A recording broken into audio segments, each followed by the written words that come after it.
There has been so much hype about artificial intelligence that rockstar historianturnedfuturist Yuval Noah Harari thinks that man Homo sapiens will evolve into Homo Deus, almost godlike through technology and science, conquering famine, war and possibly even death. We used to suspend belief through science fiction, until large parts of the gadgets that we watched in Star Trek in the 1960s become reality. With the ability of computers to beat the best human Go champion, science fiction is becoming reality. The computer AlphaGo can not only learn from humans, but play and learn from games against itself. The machines are getting smarter than all of us. The reason Star Trek and other sci-fi movies are so popular is because they explore in an entertaining way all the moral dilemmas of science. Will robots end up killing their makers when we intervene in a new planet? Do we not kill off or change irreversibly their life forms as science and technology advances to the point where we can edit our genes? We can create either extended life or new monster Frankensteins. The first thing to remember about AI is that it is a derivative of human intelligence. AI is the result of cumulative human knowledge, with each discovery, each process, each innovation, each new institution leading to the opening of new fields of knowledge. We are at the edge of an explosive field of new knowledge. Current artificial intelligence is the discovery that knowledge advances through algorithms, defined as a methodical set of steps that can be used to make calculations, resolve problems and reach decisions. Hariri, 2015, pg. 83. You can program a computer or robot a set of algorithms, learning to learn and learning to adapt. Perhaps computers can even learn how to identify and write algorithms. The first thing you should remember is that human beings evolve through learning and adaptation. That artificial intelligence evolved from human intelligence is exactly like humans inventing the first dumb tool, then a smart tool. Today, the smartphone is the one device to rule them all, paraphrasing J.R.R. Tolkien's Lord of the Rings. Indeed, the iPhone is already loaded with sensors to read maps, monitoring your heartbeat and steps for health, and Siri can answer your dumb questions, with often dumb answers. You don't need a smart car full of things that you need to program from scratch. You simply need to plug in your smartphone to rule your car. Whether you master the full capacity of your iPhone is another matter. The speed of AI and technology in general has been such that there are even those who think that this is the end of manufacturing, and therefore the end of manufacturing in China.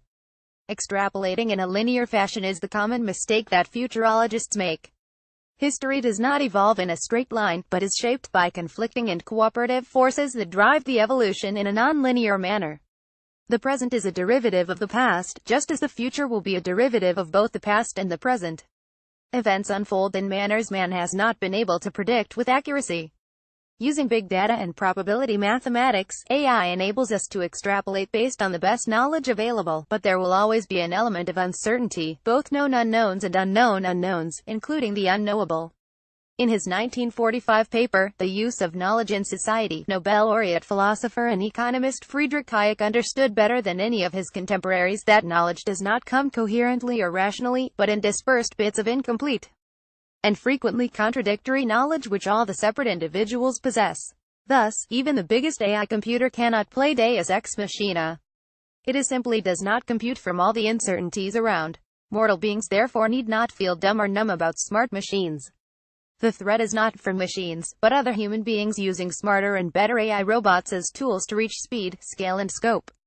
This is not about man versus machine, but man versus man plus machines. The competition between man and today, the nation-state, is such that every country is trying to devise its own Industry 4.0 plan. The AI battle has only just begun. Hayek's central insight is that we simply cannot build the ultimate planning machine, because the market or economic order works on the basis of millions if not trillions of decentralized decisions, economic and non-economic, that is superior to the mother of all machines.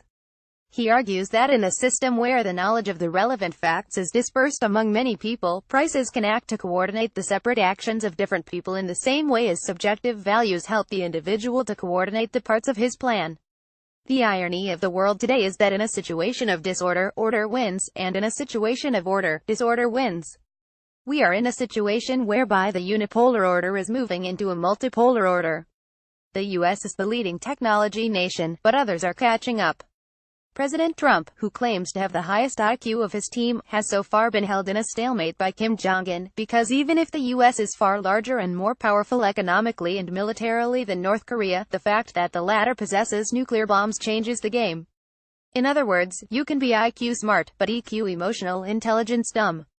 Street smarts always beat academically smart. Hillary Clinton never understood why she lost to Donald Trump. It was her game to lose and she lost it, despite all her own excuses. Her consolation prize is to write bestsellers that explain her own inadequacies.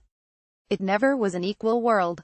Survival has always been either eating lunch or being lunch. The dumb ones that do not learn become lunch, but as the holy books claim, the meek shall inherit the earth. How much the meek shall inherit has never been properly explained in the holy books. The writer, a former central banker, writes on global issues from an Asian perspective. Special to Anne.